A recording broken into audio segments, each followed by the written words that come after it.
पर कब्जा करने के लिए रूस ने पूरा जोर लगा दिया, लेकिन अभी तक रूसी आर्मी अपने मकसद में कामयाब नहीं हो पाई। यूक्रेन इतनी ताकत से इतनी देर तक रूस को रोक पाएगा, इसकी उम्मीद खुद रूस के राष्ट्रपति पुतिन को भी नहीं होगी। और ऐसा हो सका है यूक्रेन के राष्ट्रपति ज़ेलेंस्की की जबरदस्त नेतृत्व की वजह से। ज़ेलेंस्की आज यूक्रेन के सबसे बड़े रक्षक बन गए। कभी ऐसा भी वक्त था जब ज़ेलेंस्की को कॉमेडी और एक्टिंग से ज्यादा कुछ नहीं आता था, और आज वो रूस से टक्कर ले रहे हैं। ज़ेलेंस्की की कहानी किसी फिल्मी कहानी से कम नहीं है। वक्त आएगा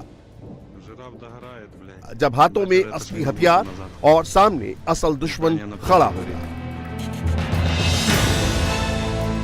गोलियां भी चल रही होंगी।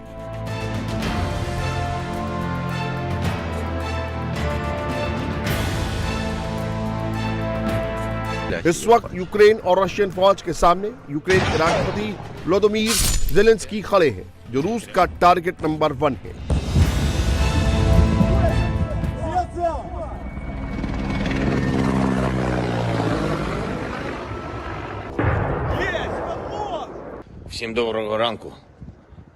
Good morning Ukrainian. इंटरनेट में बहुत फेक न्यूज चल रही है कि मैंने हथियार डाल दिए हैं और मैं यहाँ से भाग गया हूँ। देखो, मैं यहीं पर हूँ। हम हथियार नहीं डालेंगे, हम अपने देश की रक्षा करेंगे। हमारे हथियार ही अब हमारी सच्चाई है। हमारा सत्य, हमारी जमीन, हमारा देश, हमारे बच्चे, हम सबकी रक्षा करेंगे। मैं बस यही कहना चाहता हूँ, यूक्रेन जिंदाबाद।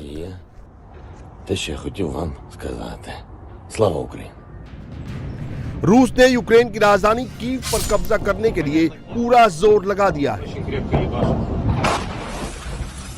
लेकिन पुतिन को जरा भी उम्मीद नहीं थी कि यूक्रेन इतनी देर तक उनका सामना कर सकेगा।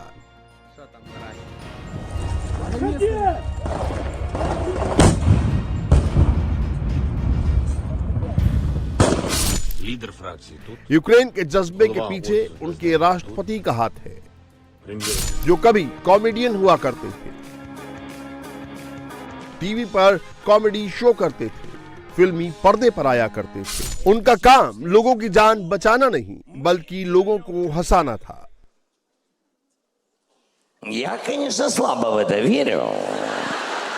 लेकिन ज़ेलेंस्की की रगों में उस वीर जाबाजों का खून है, जिसने कभी हिटलर से अपने परिवार का बदला लिया, दूसरे विश्व युद्ध में जर्मनी के सेना से मुकाबला किया। ज़ेलेंस्की के दादा साइमन इवानोविच ज़ेलेंस्की के 3 भाइयों की हत्या नाजी सेना ने की थी। आधे परिवार को हिटलर के कहने पर मार दिया गया था, जिसके बाद साइमन ज़ेलेंस्की ने यूएसएसआर की रेड आर्मी ज्वाइन की और नाजी सेना के खिलाफ जंग लड़ी और जीती थी। साल बीते, दशक बीते, युद्ध की यादें धुंधली हो गई। व्लादिमीर ज़ेलेंस्की को ना अपने दादाजी की तरह सैनिक बनना था, ना किसी से बदला लेना था। ज़ेलेंस्की का तो मन बस एक्टिंग में लगता। यूक्रेन का ये वो दौर था जब राजनीति से लेकर हर एक डिपार्टमेंट भ्रष्टाचार में डूब चुका था, लेकिन ज़ेलेंस्की अपनी कॉमेडी की दुनिया में खोए हुए थे। ज़ेलेंस्की ने 17 साल की उम्र में एक्टिंग शुरू की। हालांकि ज़ेलेंस्की पढ़ाई लिखाई में काफी तेज भी थे। व्लादिमीर ज़ेलेंस्की का जन्म 25 जनवरी 1978 में हुआ। ज़ेलेंस्की यहूदी हैं। उन्होंने कीव नेशनल इकोनॉमिक यूनिवर्सिटी से लॉ की पढ़ाई पूरी की। ज़ेलेंस्की की पत्नी, 2 बच्चे हैं और फिल्मों में अच्छा खासा करियर चल रहा था। फिल्मी भाषा में कहे तो लाइफ सेट।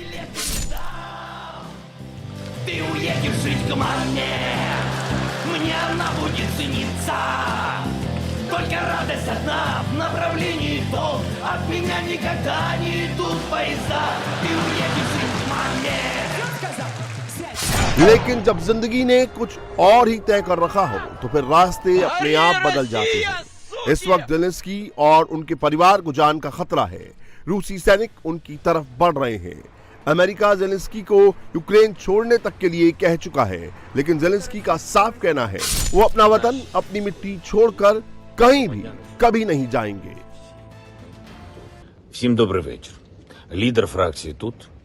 ये फ्रैक्शन लीडर यहाँ पर है, ये प्रेसिडेंट ऑफिस के अध्यक्ष यहाँ पर है, प्रधानमंत्री डेनिस मिसाइल भी यहाँ पर है।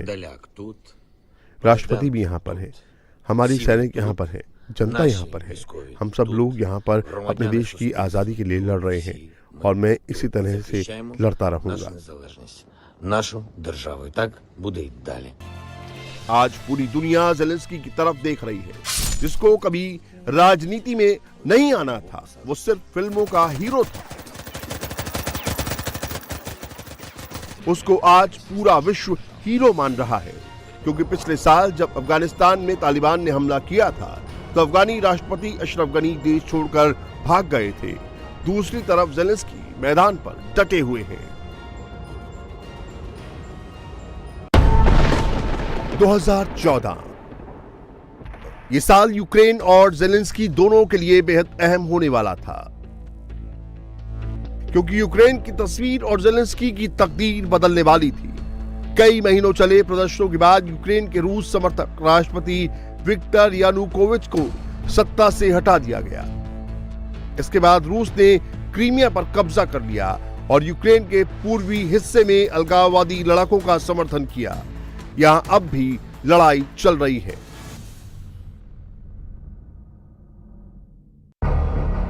इसी दौरान ज़ेलेंस्की के दिमाग में राष्ट्रपति को लेकर सीरियल बनाने का आइडिया आया। स्क्रिप्ट लिखी गई, स्क्रीन प्ले तय हुआ, जिसमें मेन रोल में ज़ेलेंस्की नजर आए।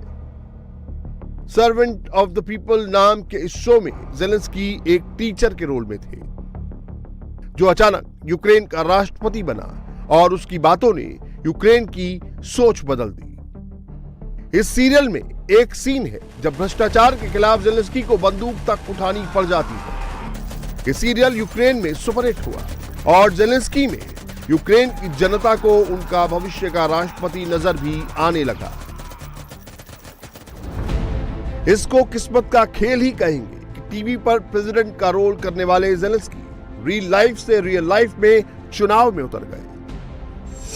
ज़ेलेंस्की ने अपने चुनाव प्रचार में भ्रष्टाचार, पूर्व यूक्रेन में जारी गृह युद्ध, यूक्रेन में बढ़ती बेरोजगारी और विदेशी निवेश बढ़ाना था। अभी बहुत दूर तक जाना है। जैसे आपको पता है, मैं पॉलिटिक्स नहीं करता। शायद यही बड़ी वजह है आप मुझ पर भरोसा कर सकते हैं। अभी आप सर्वेंट ऑफ द पीपल की शूटिंग देख रहे हैं। मेरी एक एंटरटेनमेंट कंपनी भी है, बहुत बड़ी प्रोडक्शन टीम भी है। मैं इसी से कमाता खाता हूँ। राजनीति मैं समाज के लिए करना चाहता हूँ। मैंने चुनाव लड़ने का फैसला कर लिया है और क्यों ना करूं, ये मेरा संवैधानिक हक है। ज़ेलेंस्की की लोकप्रियता तेजी से बढ़ रही थी। 2019 चुनाव में यूक्रेन की जनता ने रिकॉर्ड तोड़ वोट दिए और ज़ेलेंस्की ने नया इतिहास रच दिया। ज़ेलेंस्की को 73.2% वोट मिले और 20 मई 2019 को उन्होंने यूक्रेन के छठे राष्ट्रपति के रूप में शपथ ली। ज़ेलेंस्की की जीत में यूक्रेन को नया सुनहरा भविष्य नजर आ रहा था, तो रूस को नतीजे ने हैरान कर दिया था। रूस और यूक्रेन में विवाद जारी था।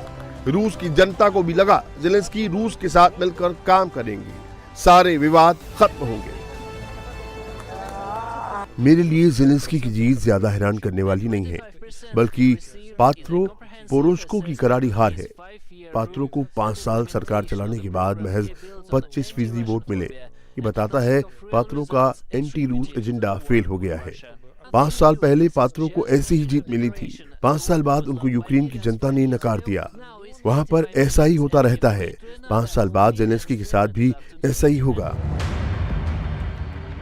ज़ेलेंस्की के सामने सबसे बड़ा चैलेंज रूस था, जिसका नेतृत्व व्लादिमीर पुतिन करते हैं।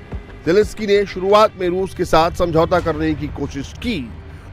उन्होंने रूस से बात की, कैदियों की अदला बदली की। ज़ेलेंस्की ने शांति समझौते की प्रक्रिया को लागू करने के लिए जोर लगाया। इसे मिन्स्क समझौता भी कहा जाता है। हालांकि ये कभी भी पूरी तरह से लागू नहीं हो सका और यहीं से विवाद शुरू हुआ। मिन्स्क समझौता क्या है? कैसे ये समझौता यूक्रेन में युद्ध का कारण बना? कैसे युद्ध को टाला जा सकता था? ये समझने के लिए पहले मिन्स्क समझौते को समझना होगा। रूस समर्थक विद्रोहियों और यूक्रेन की सेना के बीच खूनी संघर्ष के बाद सबसे पहले साल 2014 और फिर उसके बाद 2015 में मिन्स्क समझौता हुआ था। समझौते की पहली शर्त दोनों ओर से तुरंत युद्ध विराम है। विवादित इलाके में रूस के बीच 50-50 किलोमीटर का बफर जोन बनेगा। यूक्रेन और रूस समर्थक अलगाववादी अपने अपने भारी हथियारों को हटा लेंगे। ऑर्गेनाइजेशन फॉर सिक्योरिटी एंड को ऑपरेशन इन यूरोप इसकी निगरानी करेगा। दोनेत्स्क और लुहांस्क की लड़ाई में शामिल लड़ाकों को माफ कर दिया जाएगा। बंधकों और गैर कानूनी ढंग से बनाए गए कैदियों को रिहा कर दिया जाएगा। प्रभावित इलाकों में सामाजिक और आर्थिक संबंध बहाल होंगे। यूक्रेन अपने देश की सीमा पर नियंत्रण बहाल करेगा। यूक्रेन से सभी हथियारबंद विदेशी लड़ाकों की वापसी होगी। 2015 के अंत तक यूक्रेन में संवैधानिक सुधार होगा। नया संविधान लागू होगा। बेलारूस की राजधानी मिन्स्क में यूक्रेन और रूस के बीच डील हुई थी। इसी को मिन्स्क समझौता कहते हैं। इस समझौते को संयुक्त राष्ट्र सुरक्षा परिषद में प्रस्ताव लाकर मंजूरी दी गई थी और राष्ट्रपति बनने के बाद ज़ेलेंस्की को इसी समझौते को आगे बढ़ाना था। लेकिन इसी दौरान यूक्रेन और पश्चिमी देशों के बीच दोस्ती बढ़ने लगी। ज़ेलेंस्की बार बार नाटो की सदस्यता का जिक्र करने लगे और दूसरी तरफ पुतिन ने यूक्रेन के विवादित इलाकों में रह रहे लोगों को रूस का पासपोर्ट देने की घोषणा की। इससे यूक्रेन और रूस के रिश्तों में और भी कड़वाहट आ गई। ज़ेलेंस्की इंटरनेशनल लेवल पर अपने संबंध सुधारना और मजबूत करना चाहते थे। ऐसा नहीं कि अचानक ही व्लादिमीर ज़ेलेंस्की ने प्रधानमंत्री मोदी से फोन पर मदद मांगी है, बल्कि वो हमेशा से जानते थे पुतिन और मोदी कितने अच्छे दोस्त हैं। लेकिन जब पिछले साल ग्लासगो में मोदी और ज़ेलेंस्की मिले तो यूक्रेन ने भारत से दोस्ती और मजबूत की। इससे पहले दिसंबर 2019 वो दिन था जब पहली बार ज़ेलेंस्की और पुतिन की मुलाकात हुई। इस मीटिंग को लेकर ज़ेलेंस्की कितने नर्वस थे वो साफ साफ नजर आ रहा था। जैसे ही चारों देश फ्रांस, रूस, जर्मनी और यूक्रेन के नेता हॉल में एंटर हुए तो ज़ेलेंस्की ये नहीं समझ पाए आखिर उनको कहां बैठना है। फ्रांस के राष्ट्रपति मैक्रों ने उन्हें उनकी जगह बताई। ज़ेलेंस्की को पुतिन के ठीक सामने वाली सीट मिली। पुतिन के सामने बैठते ही ज़ेलेंस्की ने तुरंत पानी पीना शुरू कर दिया। इसके बाद जब फोटो सेशन शुरू हुआ तो खुद पुतिन ने ज़ेलेंस्की से कहा, आपके पीछे कैमरा है। राष्ट्रपति बनने के बाद ज़ेलेंस्की का रुख अमेरिका के साथ ज्यादा दिखा। वो बार बार यूरोप से, अमेरिका से नाटो का हिस्सा बनने की अपील भी करते और बताते कैसे रूस को उन्होंने रोक रखा है, वरना यूरोप में न जाने क्या हो जाएगा। पिछले 8 साल से यूक्रेन ने यूरोप की ढाल का काम किया है।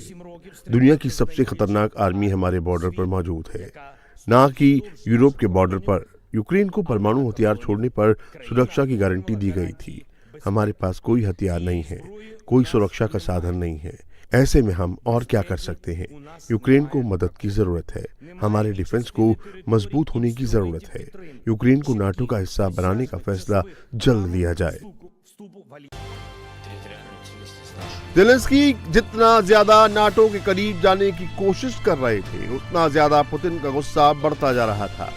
ऐसे नहीं कि रूस ने अचानक यूक्रेन पर हमला कर दिया और दुनिया ने कुछ भी नहीं किया, बल्कि फ्रांस ने इस जंग को रोकने की तमाम कोशिशें की। एक मंच पर पुतिन और ज़ेलेंस्की को बुलाया गया। पुतिन ने दुनिया को बताया वो क्या चाहते हैं और ज़ेलेंस्की ने अपनी समस्या समझाई। पहले पुतिन को सुनिए, जब उन्होंने नाटो को न्यूक्लियर युद्ध तक की धमकी दे डाली थी। क्या आप समझते हैं अगर यूक्रेन नाटो का सदस्य बन गया तो वो क्रीमिया को सैन्य ताकत से वापस लेने की कोशिश करेगा और इसमें यूरोपीय देश अपने आप रूस के खिलाफ जंग में शामिल हो जाएंगे? ये सच है, नाटो संगठन की सैन्य ताकत का रूस से मुकाबला नहीं है, हम ये भी जानते हैं। लेकिन हमको ये भी पता है हम रूस सबसे बड़ी परमाणु शक्ति हैं। रूस के पास बहुत देशों से ज्यादा एटम बम है। इस जंग में कोई विजेता नहीं होगा और आप अपने आप को ऐसी जंग में फंसा पाएंगे जिसको रोक पाना आपके बस में नहीं होगा। जब पुतिन ने फ्रांस से न्यूक्लियर हमले तक का जिक्र किया तो पूरा यूरोप सन्न रह गया। इसके बाद यूक्रेन के राष्ट्रपति ज़ेलेंस्की ने माइक थामा और अपनी बात कही। यूक्रेन के पास बहुत धैर्य है। क्यों? वो समझदार है। मैं समझता हूँ ये सिर्फ यूक्रेन के लिए जरूरी नहीं है, बल्कि पूरे यूरोप और रूस के लिए महत्वपूर्ण है, क्योंकि दूसरी तरफ से जो हमें उकसाया जा रहा है उसका जवाब हम अब तक धैर्य से दे रहे हैं। हम अपने देश की रक्षा करेंगे और हम अपनी जमीन पर मौजूद हैं। ये हमारा धैर्य है कि हम किसी तरह का नुकसाने वाला काम नहीं कर रहे हैं। Отвечаем на провокации, ведем себя очень... तमाम कोशिशों के बावजूद ये समझ में आने लगा था कि अब यूक्रेन और रूस के रिश्ते नहीं बन सकते। दोनों के बीच दूरियां आ चुकी हैं, जंग होकर रहेगी। यूक्रेन पर रूस कैसे हमला करेगा और यूक्रेन कैसे उसका जवाब देगा, इसकी रिहर्सल यूक्रेन ने शुरू भी कर दी थी। इसी साल 13 फरवरी की तस्वीरें हैं, युद्ध से ठीक 11 दिन पहले की। इसमें ज़ेलेंस्की साफ साफ नजर आ रहे हैं। जब रूसी सेना यूक्रेन में दाखिल होगी तो कैसे उनका मुकाबला करना होगा, कैसे हालात होंगे, बिल्कुल उसी पैटर्न पर ड्रिल हुई थी। ऐसी ड्रिल यूक्रेन बॉर्डर पर भी की जा रही थी। रूस के टैंकों को कैसे एंटी टैंक मिसाइल से तबाह करना होगा, कैसे रूसी सेना को रोकना होगा, सारी तैयारियां की जा रही थी। और हर जगह खुद ज़ेलेंस्की जाते, अपनी आंखों से सैन्य तैयारियों का जायजा लेते। आज यूक्रेन में जबरदस्त जंग जारी है। Они воюют против всех. रशियन सेना हर जिंदा शख्स को मार रही है। वो बच्चों के स्कूल को, रिहायशी इमारतों को, एम्बुलेंस को, गाड़ियों को निशाना बना रही है। रॉकेट से, आर्टिलरी से, मिसाइल से पूरे शहर को तबाह कर दिया है, चाहे उसमें सैन्य अड्डे हों या ना हो। Нет и никогда не было никакой военной инфраструктуры. पूरी दुनिया में यूक्रेन के राष्ट्रपति की बहादुरी की तारीफें हो रही हैं, लेकिन ऐसा भी नहीं है कि ज़ेलेंस्की पर कोई आरोप ना लगे हों। ज़ेलेंस्की का नाम पनामा पेपर लीक में आया है। उनके संबंध यूक्रेन के अरबपतियों से बताए गए हैं, जिन्होंने उनके चुनाव में बड़ा चंदा दिया था। रूस की वजह से ज़ेलेंस्की की लोकप्रियता भी काफी कम हो गई। यूरोप ने यहां तक भी आरोप लगाया कि उनकी चेतावनी को ज़ेलेंस्की ने नजरअंदाज किया, वक्त रहते एक्शन नहीं लिया, जिसकी वजह से रूस ने यूक्रेन पर हमला किया। और इस वक्त की एक बड़ी खबर आपको और बता दें, यूक्रेन और रूस के बीच बातचीत शुरू हो चुकी है। बेलारूस में यह बातचीत चल रही है। रूस और यूक्रेन के डेलीगेशन बातचीत की टेबल पर आमने सामने हैं। बेलारूस से सुरक्षा का भरोसा मिलने के बाद ही यूक्रेन बातचीत के लिए तैयार हुआ है और इस वक्त बेलारूस बॉर्डर पर दोनों देशों के प्रतिनिधि मौजूद हैं और बातचीत की टेबल पर ये टॉक्स जो हैं शुरू हो चुकी हैं। और रूस ने इससे पहले कहा था कि अगर अब भी तैयार नहीं होता है यूक्रेन बातचीत के लिए तो वो एक मौका गंवाएगा और बातचीत से भाग रहा होगा। इंडिया टीवी हर वक्त हर जगह डाउनलोड करने के लिए सर्च करें India TV news Google play store या ऐप स्टोर पर।